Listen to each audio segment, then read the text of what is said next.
The ego is a complex psychological construct that forms a part of our identity. It is the I that we identify with, the sense of self that separates us from others. The ego is not inherently bad, it is a necessary part of our development.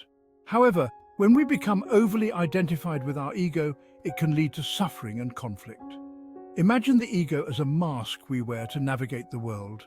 The first step to understanding the ego is to become aware of its presence. The ego is not something we are born with, it is a product of our upbringing and experiences. From a young age, we are conditioned by our environment, culture, and society.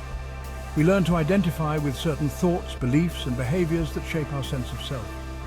As we grow, our minds are bombarded with thoughts, both conscious and unconscious. The ego latches onto these thoughts, using them to create a narrative about who we are. This narrative becomes our story, the story we tell ourselves and others. Our interactions with others also play a crucial role in shaping our ego.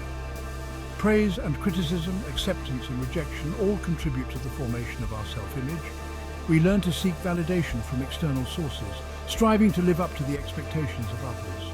This constant identification with thoughts and external validation creates a false sense of self. We become trapped in a cycle of seeking approval and fearing rejection, all the while losing touch with our true nature. The ego's influence extends to our emotional lives. Our emotions become entangled with our thoughts and beliefs, creating a powerful feedback loop. The ego interprets events and experiences through the lens of its own narrative, triggering emotional responses that reinforce its sense of self. For example, if our ego identifies with being successful, any perceived failure can trigger feelings of inadequacy and shame. Similarly, if our ego is attached to a particular relationship, any threat to that relationship can evoke intense jealousy and possessiveness. These emotional reactions are not inherently wrong, but when we are ruled by our ego, they can become exaggerated and destructive. We may find ourselves constantly reacting to situations driven by fear, anger, or desire. The key to breaking free from this emotional roller coaster is to develop self-awareness. By observing our thoughts and emotions without judgment, we can begin to disentangle ourselves from their grip. This allows us to experience emotions more fully without being controlled by them. The ego's need for identification extends beyond our thoughts and emotions. It seeks to define itself through external factors, clinging to possessions, relationships, and beliefs as extensions of itself. We may find ourselves identifying with our material possessions, deriving our sense of worth from the car we drive or the clothes we wear. These external markers of success become intertwined with our ego, feeding our desire for status and recognition. Similarly, the ego can become deeply attached to relationships. We may define ourselves through our roles as partners, parents, or friends. While these relationships can be a source of love and connection, the ego's need for control and validation can lead to possessiveness, jealousy, and conflict. Beliefs and ideologies also provide fertile ground for ego identification. We may cling to certain religious, political, or social beliefs, using them to reinforce our sense of self-righteousness and superiority. This can lead to intolerance, judgment, and conflict with those who hold different views. Section 5. The price of attachment, suffering, and conflict. When we are overly identified with our ego and its attachments, we create a breeding ground for suffering. The ego's constant need for validation and control leads to a cycle of desire and aversion, clinging to what we want and pushing away what we don't. This attachment to the impermanent nature of things inevitably leads to suffering. When our possessions are lost, relationships end, or beliefs are challenged, our ego experiences a sense of loss and fragmentation.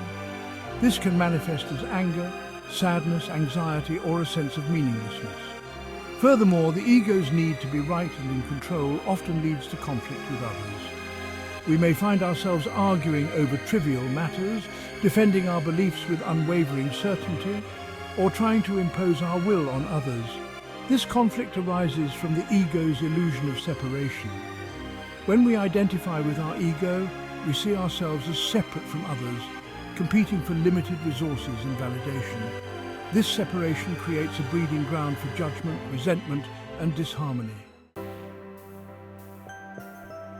Section 6. Cultivating awareness, the key to freedom. The first step to freeing ourselves from the ego's grip is to cultivate self-awareness. This means developing the ability to observe our thoughts, emotions, and behaviors without judgment. It involves recognizing the ego's voice within us, the voice that is constantly seeking to define, control, and protect itself.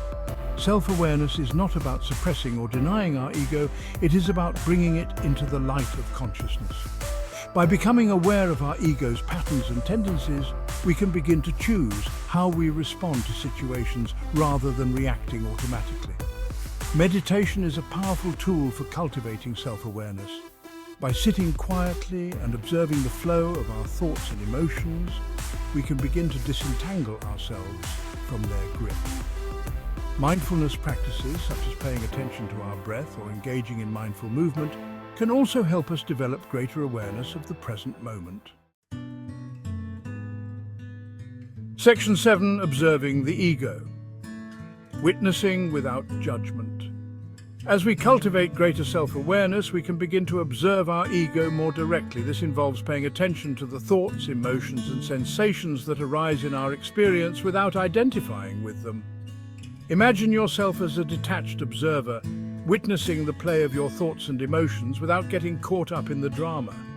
Notice how the ego seeks to control your experience, how it judges, compares, and seeks validation. Observe the ego's reactions to situations, its need to be right, its fear of being wrong. Notice how it clings to certain beliefs and pushes away others. The key is to simply observe without judgment. This practice of detached observation allows us to create a space between ourselves and our ego. We begin to see that we are not our thoughts, our emotions, or our stories.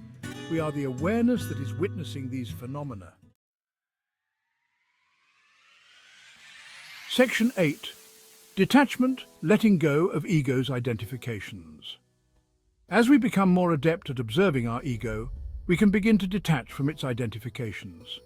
This involves letting go of the need to define ourselves through external factors such as possessions, relationships, and beliefs. Detachment does not mean becoming indifferent or withdrawing from the world. It is about engaging in life with more presence and authenticity, without being controlled by our ego's desires and fears. When we detach from our ego's identifications, we open ourselves up to a deeper experience of life.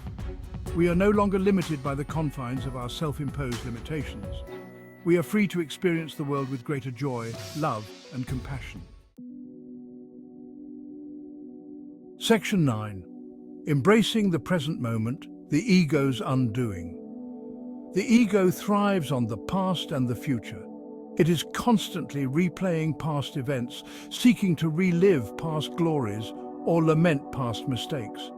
It is also constantly projecting into the future, worrying about what might happen or planning for what's to come. The present moment, however, is the ego's undoing. In the present moment, there is no room for the ego's stories, its judgments, or its desires. There is only the raw experience of being. By bringing our attention to the present moment, we shift our focus away from the ego's chatter and into the realm of pure awareness. This is where true peace and freedom reside. Section 10. The journey to inner peace. A lifelong exploration. The journey of understanding and transcending the ego is a lifelong exploration. It is a process of continuous self-discovery and growth. As we cultivate self-awareness, we begin to see the ego's patterns and tendencies more clearly. Through practices like meditation, mindfulness, and self-reflection, we can gradually detach from the ego's grip and experience a deeper sense of peace and fulfillment. Remember that this is not a race or a competition, it is a journey of self-discovery and compassion. Be patient with yourself and celebrate every step you take towards greater self-awareness and inner peace. The journey to inner peace is not about achieving some perfect state of enlightenment. It is about embracing the fullness of our human experience with all its joys and sorrows, triumphs and challenges. By understanding and transcending the ego, we can live more authentically, lovingly and peacefully in the world. For more videos like share and subscribe.